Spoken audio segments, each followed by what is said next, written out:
First form control எடுத்துக்கலாம். Form கண்ட்ரோல பொறுத்தவரை flatness, ஸ்ட்ரெய்ட்னஸ், circularity and சிலிண்ட்ரிசிட்டின்னு 4 types இருக்கு. இப்போ உங்களுக்கு ஒரு டவுட் வரலாம். ஃபார்ம்ல ஏன் இந்த 4 கண்ட்ரோல் மட்டும் யூஸ் பண்றோம் அப்படிங்கிறது. ஏன்னா இந்த ஃபார்ம் கண்ட்ரோல வச்சு தான் ஒரு ப்ராடக்ட்டோட ஷேப் வந்து நம்ம டிஸ்கிரைப் பண்ணுவோம். நீங்க எந்த ஒரு ப்ராடக்ட் எடுத்துக்கிட்டாலுமே இந்த 4 ஷேப் வந்து உங்களுக்கு பேஸ் பண்ணி தான் அந்த ப்ராடக்ட்டோட ஷேப் இருக்குன்றோம். நெக்ஸ்ட் பார்க்க போற ஜியாமெட்ரி கேரக்டரிஸ்டிக் சிம்பிள்ஸ் பார்த்தீங்கன்னா ஸ்ட்ரெய்ட்னஸ். இதோட சிம்பிள் ஒரு ஸ்ட்ரெய்ட் லைன் மாரி தான் இருக்கும். ஸ்ட்ரெய்ட்னஸ பொறுத்தவரை ஒரு ஃபார்ம் டைப் தான். அதாவது ஒரு ஷேப்ப தான் மென்ஷன் பண்ண போகுது. ஸோ இது வந்து டேட்டம் கூட எந்த ஒரு ரிலேட்டிவ்லயும் இருக்காது. ஸ்ட்ரெய்ட்னஸ பொறுத்தவரை 2 டைப்பா நம்ம சொல்லலாம். சர்ஃபேஸ் ஸ்ட்ரெய்ட்னஸ் அண்ட் ஆக்சிஸ் ஸ்ட்ரெய்ட்னஸ்ன்னு. மெட்டீரியல் கண்டிஷன பொறுத்தவரை சர்ஃபேஸ் ஸ்ட்ரெய்ட்னஸ்க்கு வந்து உங்களுக்கு வந்து மெட்டீரியல் கண்டிஷன் வந்து அப்ளை ஆகாது.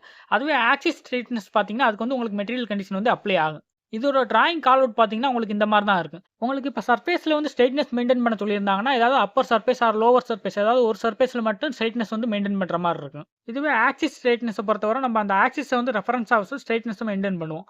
மோஸ்ட்டா ஆக்சிஸ் ஸ்ட்ரெய்ட்னஸ் வந்து பார்த்தீங்கன்னா, உங்களுக்கு சிலிண்ட்ரிக்கல் ஆப்ஜெக்ட்க்கு தான் வந்து அந்த ஆக்சிஸ் ஸ்ட்ரெய்ட்னஸ் வந்து நம்ம மெயின்டெயின் பண்ணுவோம். நம்ம ஆல்ரெடி சொன்ன மாரி ஸ்ட்ரெய்ட்னஸ்ங்கிறது பார்த்தீங்கன்னா, ஒரு ஃபார்ம் கண்ட்ரோல் தான். ஒரு ஷேப்போட ஸ்ட்ரெய்ட்னஸ குறிக்கும். அண்ட் ஸ்ட்ரெய்ட்னஸ பொறுத்தவரை சர்ஃபேஸ் ஸ்ட்ரெய்ட்னஸ் அண்ட் ஆக்சிஸ் ஸ்ட்ரெய்ட்னஸ்ன்னு 2 டைப்ல டிவைட் பண்ணலாம்னு சொல்லியாச்சு.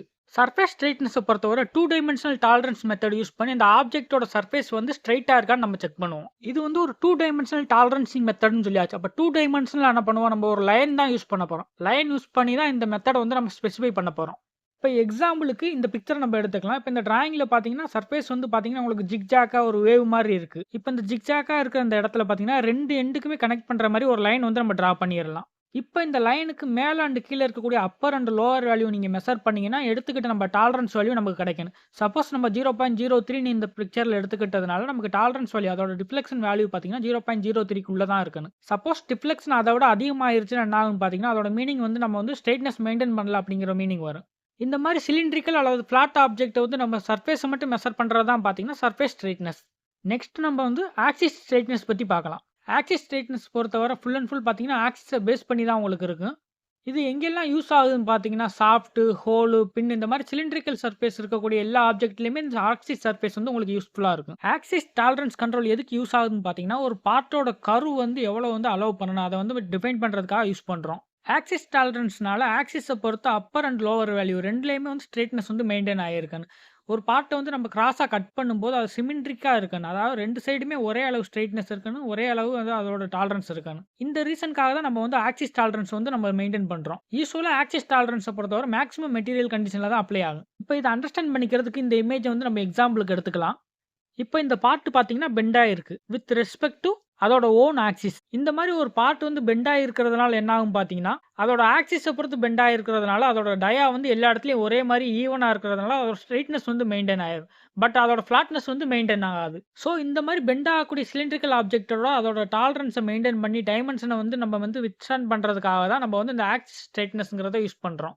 இந்த பார்ட்ல பார்த்தீங்கன்னா, நம்ம வந்து சர்ஃபேஸ் ஸ்ட்ரெய்ட்னஸ் வந்து யூஸ் பண்ண முடியாது. பிகாஸ் இது பார்த்தீங்கன்னா, பெண்ட் ஆயிருச்சு. இந்த மாரி பெண்ட் ஆயிருக்கக்கூடிய ஆப்ஜெக்ட்ல பார்த்தீங்கன்னா, நம்ம வந்து ஆக்சிஸ பொறுத்து பெண்ட் ஆகுறதுனால, அது ஆக்சிஸ் ஸ்ட்ரெய்ட்னஸ் தான் யூஸ் பண்ண முடியும். இப்போ உங்களுக்கு ஈஸியா அண்டர்ஸ்டாண்ட் ஆயிருக்கும். சர்ஃபேஸ் ஸ்ட்ரெய்ட்னஸ் அண்ட் ஆக்சிஸ் ஸ்ட்ரெய்ட்னஸ் எந்தெந்த மாரியான பார்ட் வந்து எந்தெந்த கண்டிஷன்ல இருக்கும்போது யூஸ் பண்ணலாங்கிறது.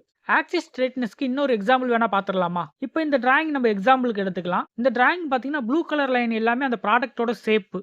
பிளாக் கலர் எல்லாமே நான் வந்து ரெஃபரன்ஸ்க்காக போட்டிருக்கிற லைன்ஸ் அண்ட் ரெட் கலர் எல்லாமே பார்த்தீங்கன்னா, ஆக்சிஸ் லைன்ஸ்.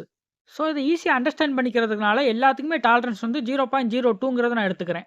இதில ஒவ்வொரு பார்ட்டோட ஷேப் மாறி இருந்தாலும் எல்லாமே ஆக்சிஸ பொறுத்து சிமெட்ரிக்கா இருக்கு. அதாவது எந்த ஒரு ப்ராடக்ட்ட நீங்க வந்து கிராஸா கட் பண்ணாலும் உங்களுக்கு 2 சைடுமே ஈவனான சைஸ் தான் கிடைக்கும். இந்த மாரி ஒரு ப்ராடக்ட்டோட சிமெட்ரிசிட்டிய அதோட ஆக்சிஸ பொறுத்து மெயின்டெயின் பண்றதுக்காகவும் இந்த ஆக்சிஸ் ஸ்ட்ரெய்ட்னஸ் வந்து நம்ம யூஸ் பண்ணிக்கலாம். ஸ்ட்ரெய்ட்னஸ நம்ம மெஷர் பண்றதுக்கு டயல் இண்டிகேட்டர் யூஸ் பண்ணிக்கலாம். ஒர்க் பீஸ வந்து பெஞ்ச் சென்டர் எதுலயாவது வந்து ஃபிக்ஸ்டா வந்து ஃபிக்ஸ் பண்ணிக்கிறேன். ஃபிக்ஸ் பண்ணிட்டு டயல் இண்டிகேட்டர ஒரு எண்ட்ல இருந்து இன்னொரு எண்டுக்கு அப்படியே நம்ம மூவ் பண்ணிக்கிட்டு போகும்போது அதோட டிஃப்ளெக்ஷன் நமக்கு தெரிஞ்சிரும். அந்த டிஃப்ளெக்ஷன் வேல்யூ தான் பார்த்தீங்கன்னா, ஸ்ட்ரெய்ட்னஸோட டாலரன்ஸ் வேல்யூ. சர்ஃபேஸ் ஸ்ட்ரெய்ட்னஸ பொறுத்தவரை இந்த மாரி நம்ம டயல் இண்டிகேட்டர வச்சு ஈஸியா வந்து மெஷர் பண்ணிறலாம் அதோட ஸ்ட்ரெய்ட்னஸ் வேல்யூ. ஆனா ஆக்சிஸ் ஸ்ட்ரெய்ட்னஸ்க்கு இந்த மாரி நம்ம பண்ண முடியாது. அதுக்கு என்ன பண்ணலாம் பார்த்தீங்கன்னா, அதுக்குன்னு பர்ட்டிகுலரா ஒவ்வொரு ப்ராடக்ட்டுக்கு ஏத்த மாரி நம்ம வந்து கேஜ் ரெடி பண்ணணும். கேஜ் ரெடி பண்ணி அந்த கேஜ வந்து உள்ள வந்து இன்சர்ட் பண்ணி பார்க்கணும். இந்த மாரி நம்ம கேஜ் வந்து உள்ள இன்சர்ட் பண்ணும்போது அது கரெக்ட்டா மேட்ச் ஆயிருச்சுன்னு பார்த்தீங்கன்னா, அது வந்து ஆக்சிஸ் வந்து கரெக்ட்டா அந்த ஸ்ட்ரெய்ட்னஸ்க்கு வந்து மெயின்டெயின் ஆயிருக்கு அப்படின்னு சொல்லி நம்ம வந்து ஃபிக்ஸ் பண்ணிக்கலாம். இத டயல் இண்டிகேட்டர் வச்சு நம்மளால மெஷர் பண்ண முடியாதான்னு கேட்டீங்கன்னா, கண்டிப்பா முடியாது. ஏன்னு பார்த்தீங்கன்னா, ஒவ்வொரு ப்ராடக்ட்டும் பார்த்தீங்கன்னா, அதோட பெண்டா இருக்கட்டும், அதோட சிமெட்ரிக் ஷேப்பா இருக்கட்டும், எல்லாமே ஒவ்வொன்னும் டிஃபரெண்டா இருக்கிறதுனால தான் நம்ம இந்த மெத்தட் நம்ம வந்து யூஸ் பண்றோம். இந்த ஸ்ட்ரெய்ட்னஸ் வந்து ஏன் யூஸ் பண்றோம்? இத யூஸ் பண்ண வேண்டிய அவசியம் என்னன்னு பார்த்தீங்கன்னா, இப்ப நம்ம வந்து சர்ஃபேஸ் ஸ்ட்ரெய்ட்னஸே எடுத்துக்கலாம். நம்ம ஃப்ளாட்டாவோ, சிலிண்ட்ரிக்கலாவோ ஒரு ப்ராடக்ட் வந்து நம்ம வந்து அசெம்பிள் பண்றோம். சப்போஸ் நம்ம ஸ்ட்ரெய்ட்னஸ் மெஷர் பண்ணாம இருந்தோம்னா என்ன ஆகும் பார்த்தீங்கன்னா, அது வந்து உள்ள டைட்டா போறதுக்கான வாய்ப்புகள் இருக்கு. நம்மளே பிராக்டிகலா ரொம்ப இடத்துல பார்ப்போம். ஒரு ஹோல்ல வந்து ஒரு பின் வந்து நம்ம உள்ள போடும்போது சம்டைம் டைட்டா இருக்கும். அந்த மாரி நேரத்துல நம்ம ஹேமர வச்சு மேல டைட்டா அடிச்சு அதுக்கப்புறம் தான் அது வந்து உள்ள இறங்கும். இந்த மாரி இஷ்யூ பிரிவென்ட் பண்றதுக்காக தான் நம்ம வந்து இந்த சர்ஃபேஸ் ஸ்ட்ரெய்ட்னஸ் வந்து நம்ம யூஸ் பண்றோம். ஆக்சிஸ் ஸ்ட்ரெய்ட்னஸ்க்கு உங்களுக்கு சேம் ப்ராப்ளம் தான் அக்கர் ஆகும். இப்ப பெண்டா இருக்கக்கூடிய ஒரு ப்ராடக்ட் வந்து நீங்க வந்து அசெம்பிள் பண்றீங்க. அசெம்பிள் பண்ணும்போது அது உள்ள ஸ்ட்ரெய்ட்டா இல்லாதனால போகாம இருந்துச்சுன்னா என்ன ஆகும்? நீங்க வந்து ஹேமர் வச்சு அடிக்கிறீங்கன்னா என்ன ஆகும்னு பார்த்தீங்கன்னா, 2 ப்ராடக்ட்டுமே டேமேஜ் ஆயிரும். அட் த சேம் டைம் அது வந்து இன்னும் அதிகமா பெண்ட் ஆகக்கூடிய வாய்ப்புகள் இருக்கு. இதெல்லாம் பிரிவென்ட் பண்றதுக்காக தான் நம்ம வந்து ஸ்ட்ரெய்ட்னஸ்க்கு டாலரன்ஸ் வந்து நம்ம மெயின்டெயின் பண்ண வேண்டியதா இருக்கு.